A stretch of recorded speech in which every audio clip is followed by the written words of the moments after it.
everything you see is mountains. And this is what we call here in China the karst region. So the Chongqing to Guiyang high-speed railway is the first railway line in China that has traveled across the karst region. And this is something quite challenging from a geological and engineering perspective. And the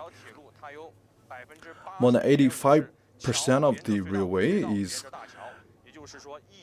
featuring bridges and tunnels, and which means that for 85% of the railway, it's actually composed by those bridges and tunnels. So this is yet another feature of this very magnificent railway line. And so this is the tunnel here, but above this tunnel we have a cliff with a vertical drop of 350 meters. And where we are standing right now is the top of the tunnel, and while we are broadcasting this program live here, because as you might know that we have just witnessed a period of flood, and because of the pandemic this year, it is only now that everything is going back to normal. And the Chongqing to Guiyang airway high-speed rail was put into operation last year. And we need to pay special attention to the safety of the railway. And you can see that where I'm standing, and on these hill slopes, there are covers and layers of wire networks. So what are they for? They are basically to fix the covering of the mountains, and this can ensure that the high-speed train that goes at the foot of the mountain is perfectly safe. And if you follow where I'm pointing at, you can see that we have all those layers of wires, and we also have a concrete poured at the surface of the mountain. So it's a mixture of stones and rocks and concrete, and this is just like a cake where you see many different layers of protections. And we have earth, we have rocks, we have concrete, and we also at the very out layer a protective network of wires. And this is all to maintain the safety of the high-speed rail. And we have a lot of maintenance workers standing beside me, people wearing yellow vest. They are from the maintenance team from the Chongqing to Guiyang high-speed railway, and they belong to the BG work section. And later they are going to lower themselves down to have a maintenance or a check about this protective net. As I have told you that this cliff is vertical, and the vertical drop of this cliff is 150 meters. And those maintenance workers who are standing right now beside me, they are going to lower themselves down and have a thorough maintenance about the network of wires. And Zhang Ronghua, who is the responsible person for the maintenance team of this section, and he's going to introduce to us what specific maintenance work that they are going to do. So they're going to put on PPEs, they're going to maintain and have a check about the protective network. So everybody is checking their PPE, about the string, about the ropes. So when they are doing the pre-assignment check, and let me tell you that this is a very important tunnel, and you can see that there is only a very short section of the railway that is exposed on the ground, and it takes only 2 to 3 seconds for the high-speed railway to finish traveling this very small section. And if you are sitting in the train, you wouldn't be able to see there are so many maintenance workers standing by each and every moment across the year, and you cannot imagine Even a small rock as big as your fist can blow heavy damage to your safety. And since the operation was initiated, we have conducted a number of maintenance, but this maintenance work today is the first in this year, so that is why it's very important, because this railway section is located also on a earthquake belt. There are a lot of seismic movement of the mountains, and all of which can pose some threat to the operation of the railway. And so that is why we are here today. We are here to show to you the maintenance workers doing whatever they can to guarantee the safety of all the passengers on the train. Now, shall we begin? Or can we check the talkie-walkie?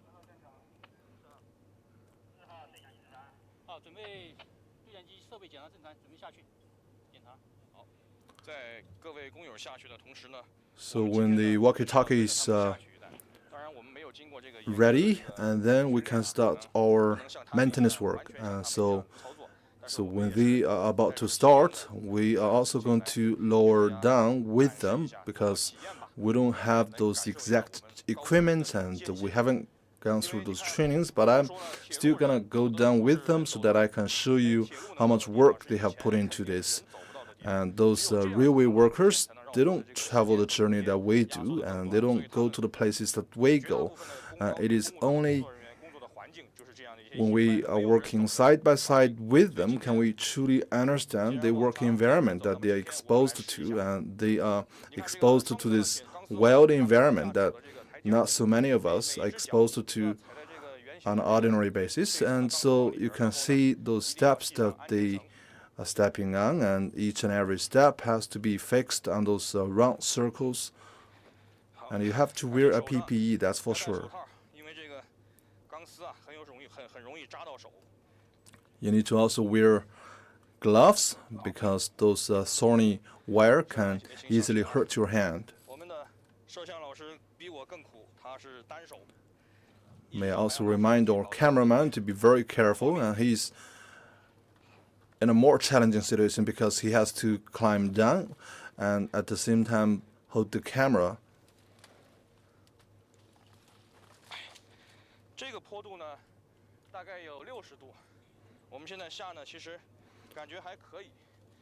So the gradient of this slope is roughly 60 degrees, and it's relatively okay right now, but it will become more challenging later. You need to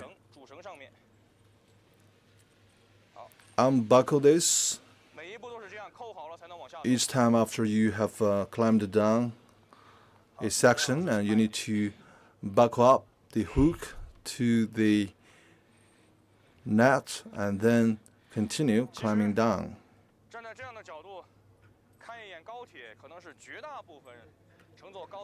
So from my angle, it's a magnificent view of the high-speed rail, because none of you, few passengers could have this view from this angle.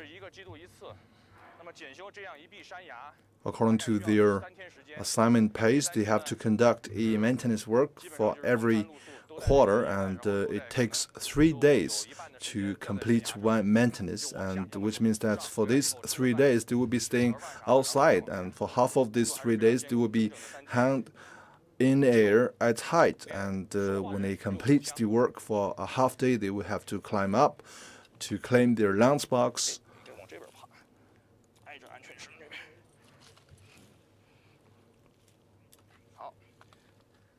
Well, I need to climb a little bit to the left and stay closer to the safety string.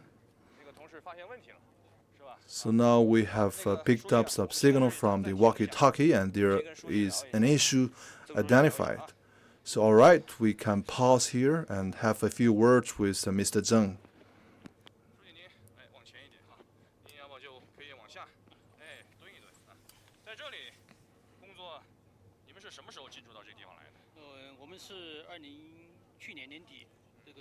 So when you do start to settle in here, it was the end of last year when the Chongqing to Guiyang high-speed railway was opened.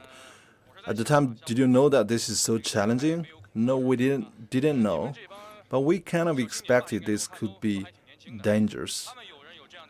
So I understand that your colleagues are very young, and are they afraid of working at height? Do they have experiences of working at height? No. Are there people who are afraid? Yes, at the very beginning, but after a couple of months of training, and this fear has been overcome. What is the specific content of our maintenance work? So we mainly look at the protective net of wires and to see whether there is some issues there.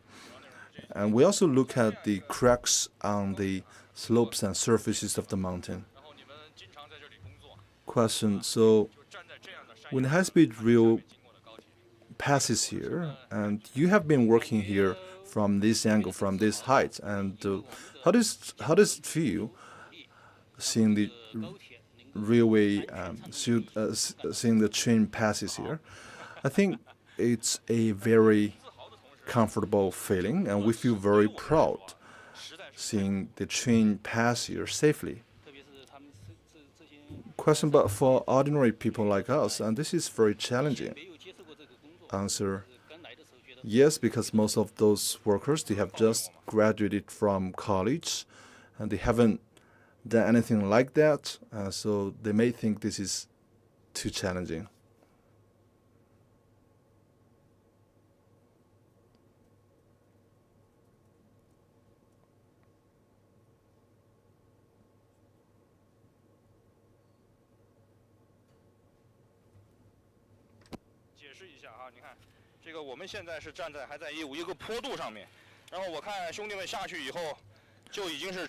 So we are now standing on a slope, which means we're standing on a surface that has a gradient, and I can see that our colleagues, they are already working at the height at a place where there is no slope, no gradient. So how do they climb down?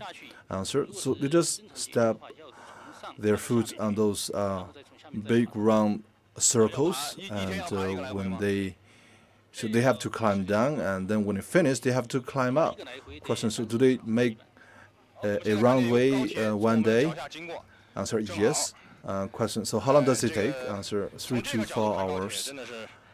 So we now see a high-speed train pass through at the foot of the mountain, and so this is a very proud moment, and most of the others, they couldn't see this scene, but we can see that right now, and so it's a very relaxed and proud moment.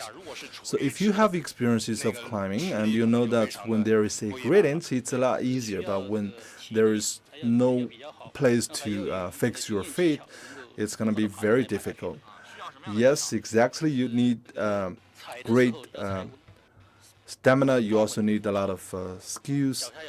And when you place your foot, you have to find a very good place, and you also need to hold firm to the PPE, and also you cannot, let your body hang free in the air. You have to have some place to support your body. Question, it's easier to go down, but how do you handle when you climb up? Well, answer, you just need to climb up. So how many people do you have in one team?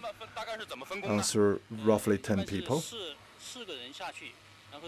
So how do you divide the responsibilities?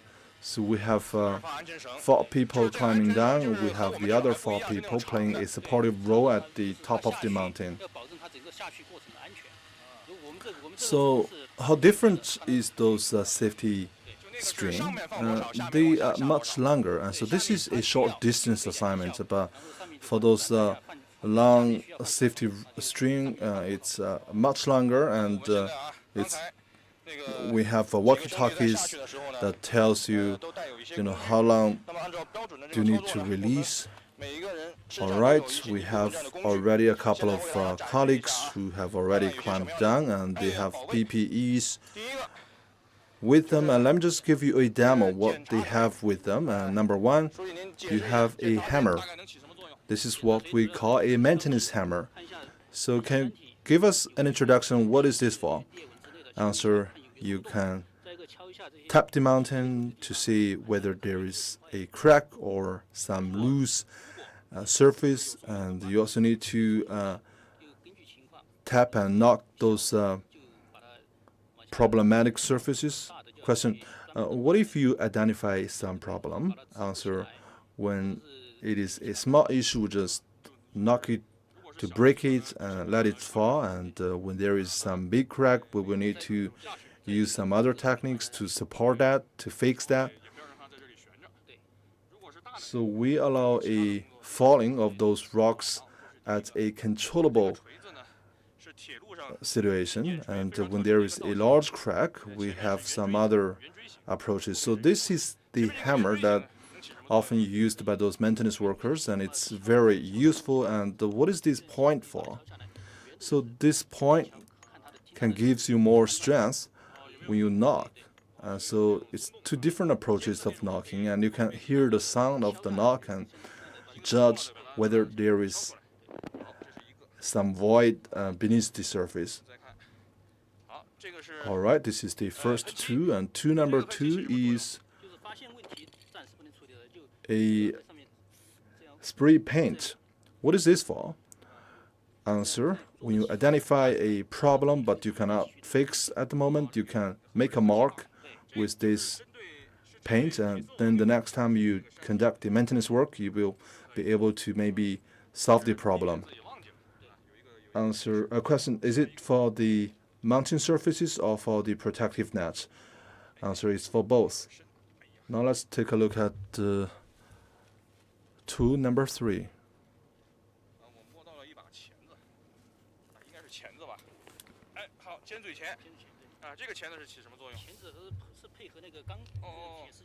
So this is another tool.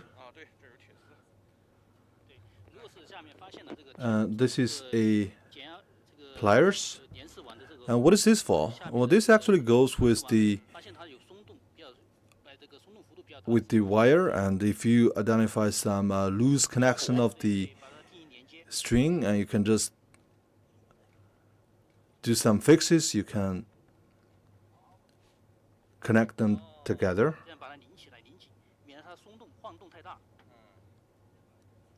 And this is how you fix the problem with the iron wire, and this will guarantee that the protective net is reliable and safe.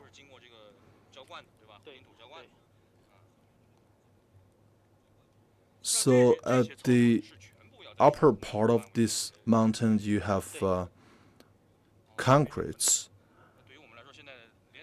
Yes. So do you need to conduct an assignment to the whole slope? Answer, yes. All right, we now put back our maintenance tools.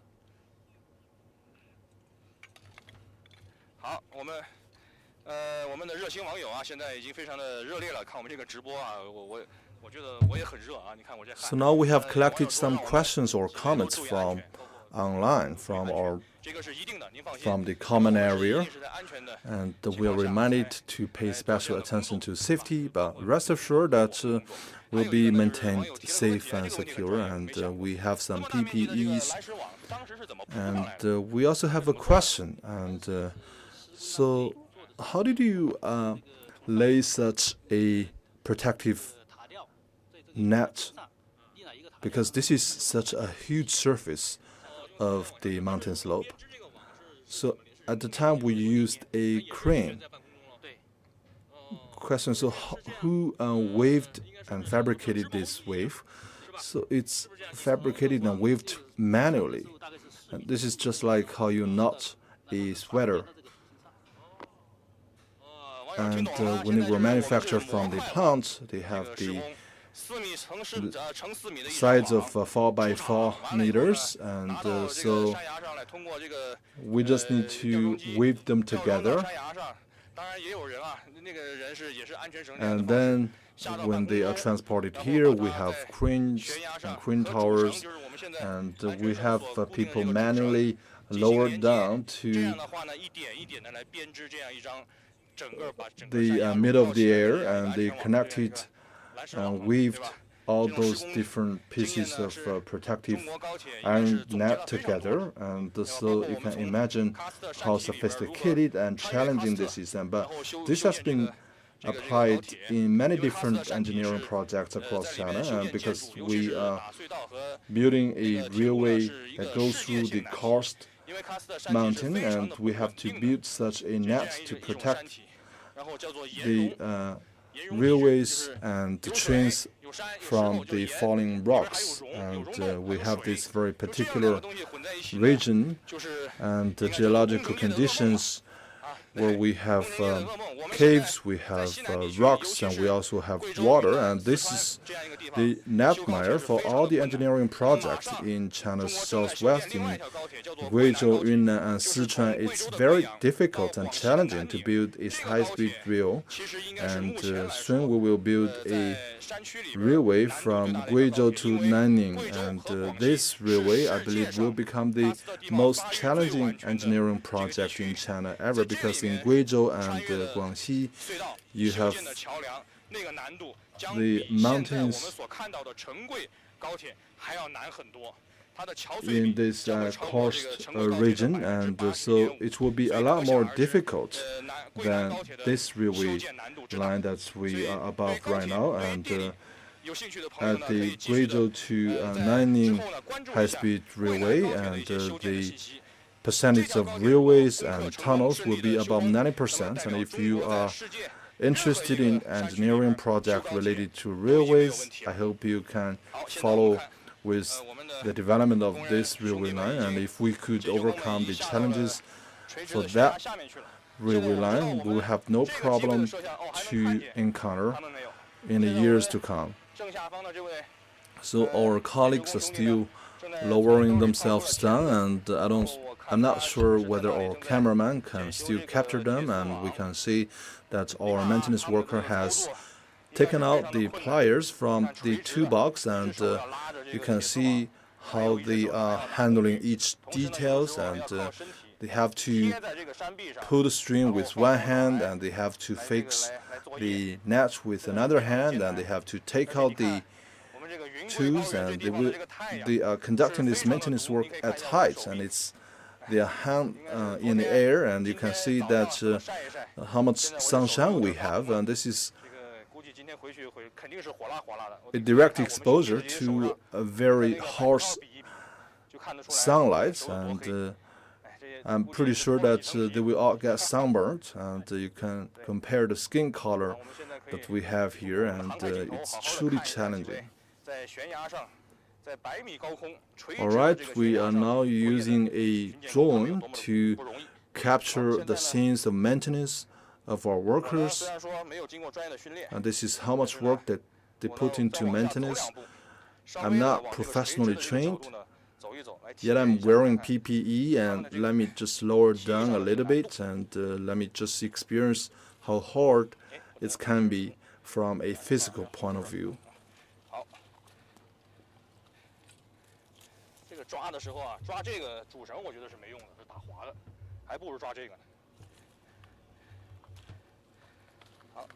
So you will need to hold firm to the main safety rope, and when you climb down, you need to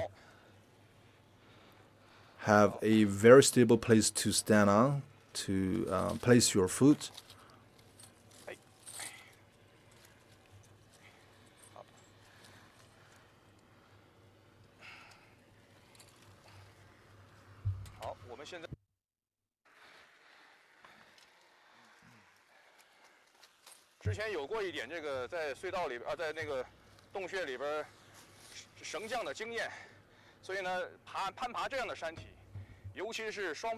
So I have some experience of climbing down a tunnel, and I can tell you that it requires a lot of energy from your waist and from your back, Now you see another high-speed train pass through the tunnel. And why we are broadcasting this program live at this moment of the day, because this is a time where you can see a lot of high-speed trains, and from the sound you can tell how fast the trains are. And so when the speed is very high, it means there will be some vibrations. And so for high-speed trains and railways, we will need to guarantee a very stable track and also very stable surrounding environment.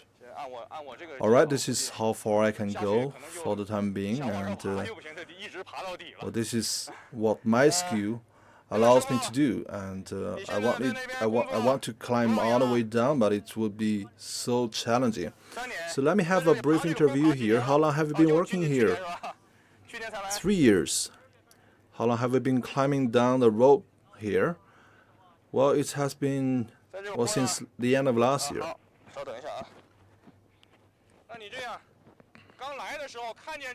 Well, just a moment, please.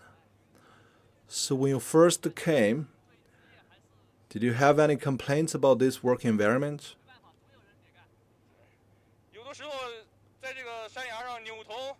Well, someone has to do the job.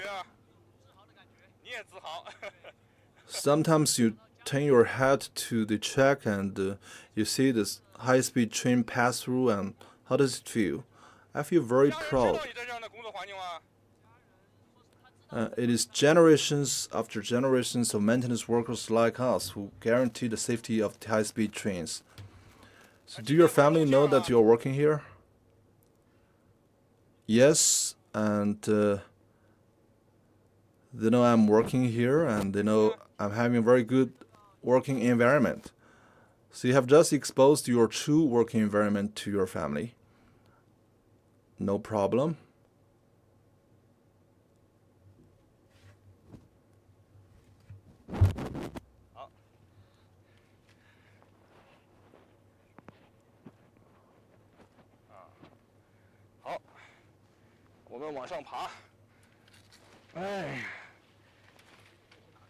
So now let me climb up a little bit.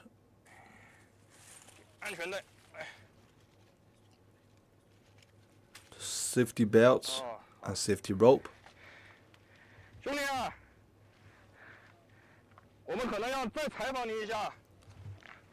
Hi, bro. So we might need to ask you a couple of questions. Well, you don't need to climb up, and I don't need to climb down. And let me just do the interview like this. So how is the sound right now? So I want to ask you, so when you first came and saw this work environment, how did you feel? So at the very beginning, I had a lot of fear. I was very timid, and I couldn't dare to look down. And I was working like this, and I was holding the safety net very firmly. I couldn't dare to turn around and look down. But how did you overcome this? Well, this is what people say, and the best way to overcome fear is to encounter and face the fear head on. So you're working on a cliff, and it's very challenging, but when the high-speed train passes through, will you turn around and see the train? Yeah, when I first started my work, I would turn around and see the train, but right now I don't do that anymore. I just focus on my work. But here you see a different view of the train. It's different from anyone out there. How does that feel? Well, I feel very proud. Do you know that does your family know that you're working in this environment? My family know that I'm working for the railway, but they don't know that I'm working in such harsh environment. Do they watch this program? I don't know. Maybe they can see that. So maybe you can cover your face with your helmet.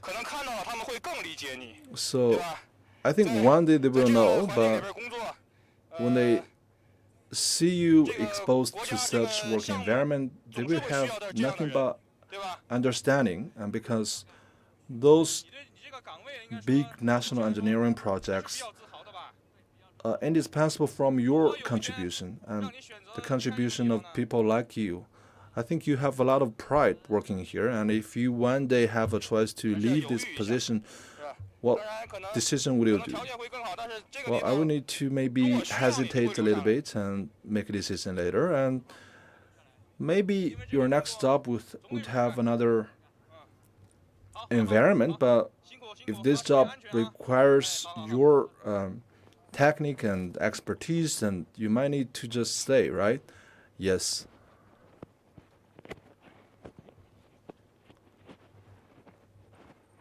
好，现在我们，哎呀，现在可以回去了。这个悬崖的攀爬呢，还好是有这个钢丝网，手上有抓的，脚下有 So 蹬的。 now we can climb up, and it's lucky that we have those 表面上看着呢，觉得还挺安全。 iron wire 但 net, 其实在这样的环境里边 and 工作， it looks 亲 very 身来 safe. 试一下。如果不是亲身来 in 试一下，我 reality, 觉得还好吧，因为有安全网护着，有安全绳 such 拉着。 harsh environment, and it's very 真正的来试过 challenging. 以后，才会发现，原来你的双手、双脚蹬在这个 And it's only after you 还有 try 你的双眼，看 that 见 you 的 know 是 that your 垂直的这样 hands and your 100米 feet 的这样的高空。 and your eyes, 首先是要克服恐 they're 惧， exposed to this vertical drop of hundreds of meters, and 因为你的 this 双手 is 双脚随时都在悬空用力， a 所以呢， huge amount of fear that you have to overcome in the first place, and also you need to have very good physical strength because you're using the muscle strength of your arms and your legs, and your muscles will tremble, and when it tremble, you have much bigger fear, and it's truly very challenging. 啊，你看我们兄弟在下面， And I have just climbed only a little bit 船这样，然后汗 of 也 the 滴成这样， safety nets, but I'm already 一列高铁， breathing heavily and I'm sweating like a dog, and so you see another high-speed train 我们看到的 go through the 高 tunnel. 铁风景是不一样的。您可以 So 讲一下我 from 们的这些兄弟们 this angle, 在这样工作环境中间， it's 遇到过 a 一些什么 totally 困难 different view that you see. And can you share with us what are the difficulties that your people have encountered here? The difficulty is that we're working at height, and this is such a high place, and there is a lot of fear. Another difficulty is that those workers, they are from other places, and they're working far away from home. And where are they from? They are from, some of them are from north part of the China, north part of the country, and we also have people from Sichuan province, 边的省，但是离的是非常远的。 and 而且你像这样的 we 山区， have 开 a 车进来 couple 都 of 花了不少时间。 people who are not from Bijie, from this locality. 刚才我们在上面聊的时候就说，这条高铁是 But right now, with the 高铁， operation of the high-speed train, and it only takes 2 to 3 hours for them to go back home. As we have mentioned, that this is a railway line of poverty elevation. This is going through the most impoverished region in China.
they are the most impoverished region in the country, and for Bijie City, we have a lot of impoverished townships and counties, and so we see another train here.